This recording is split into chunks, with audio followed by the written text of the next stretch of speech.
El Camí de Sant Jaume, una ruta mil·lenària, una aventura amb segles d'història que cada any emprenen centenars de milers de pelegrins d'arreu del món. L'objectiu, arribar a Santiago de Compostela, capital de Galícia i lloc on va ser descobert el sepulcre de l'apòstol fa més de 1000 anys.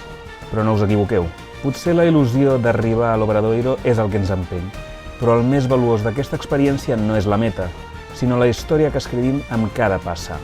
Fa 4 dies vam arribar a Sàrria, a 114 quilòmetres del nostre destí, disposats a creuar el cor de Galícia amb només un parell de motxilles al damunt. Des de llavors hem passat per boscos i pobles abandonats. Hem vist cruceiros centenaris i capelles templeres, hem suat de valent i hem superat l'etapa trencacames que ens va deixar esgotats. Però malgrat la fatiga ja no hi ha res que ens aturi. Sentim que la capital compostelana ja està a tocar. Només ens queden els darrers 39 quilòmetres que la separen d'Arzúa. Ja ens veiem allà, a les portes de la catedral. Però abans encara haurem de passar una nit al Pedrouzo, l'última parada abans de l'etapa final. Què ens depararà avui la nostra aventura gallega? Només hi ha una manera d'esbrinar-ho. Som-hi, nanos!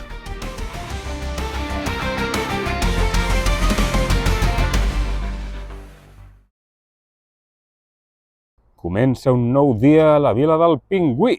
Bueno, mireu això, que volíem gravar ahir, però vam arribar muertos. Mireu que bonic, un altre mural de l'Estrella Galícia. Fuà, quina llum, en sèrio. Bueno, doncs ja estem sortint d'Arzúa. La veritat és que és el primer dia que noto ja una mica la fatiga acumulada, després de lo de demà. I bueno, tu com vas, Núria? Doncs jo el mateix, bien, però una mica cansadeta a les cames. 19 quilòmetres i arribem a Pedrouzo.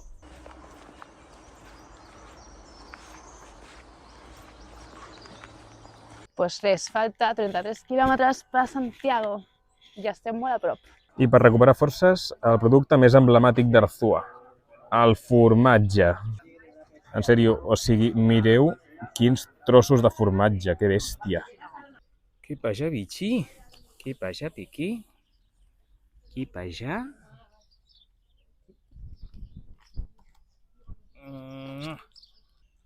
Mireu, la mel també és un producte molt típic de tota aquesta zona.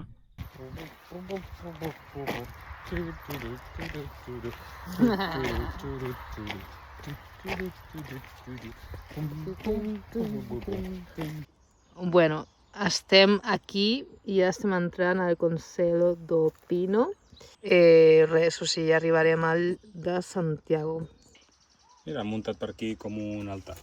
Un mini altar amb fotos, cosetes. Bueno, mireu això, que curiós. Aquestes sabates que funcionen com a testos per a les plantes. Que fuerte. A veure si aquestes m'aguanten una miqueta més. A veure, nosaltres sempre intentem pillar els trams més macos, els que passen pels boscos i tal, però la veritat és que al llarg del camí també hi ha uns quants trams que són així, que van pel costat de la carretera.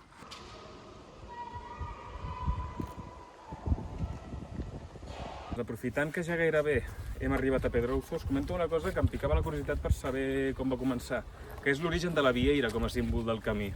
I resulta que al començament la vieira s'entregava als pelegrins que ja havien arribat a Santiago, una mica com la Compostela, no? Perquè la fessin servir després en el camí de tornada a casa, per agafar aigua, per beure o el que sigui.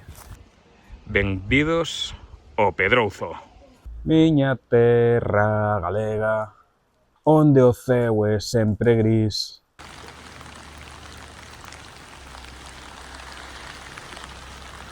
Hello, hello. Bueno, doncs res. Pedrouzo és com molt... Bueno, és un poble molt pensat per al camí de Santiago. Realment està tot concentrat més o menys en aquest carrer principal. Després mires a un costat i a un altre i és tot verd, és tot natura. Sí, i mireu aquestes cases típiques. I ja d'aquí poquet haurem de tornar a l'alberg, perquè els albergs tanquen a les 10. Sí, xapen, o sigui, si no arribes a les 10... Ja no pots entrar. Pum, així fora. que res, important arribar abans.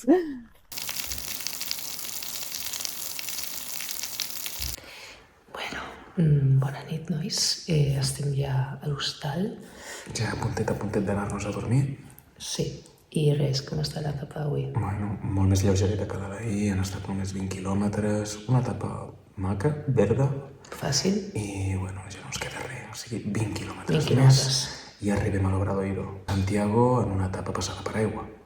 Ja ho veurem. Demà us explicarem. Bona nit. Bona nit a tothom.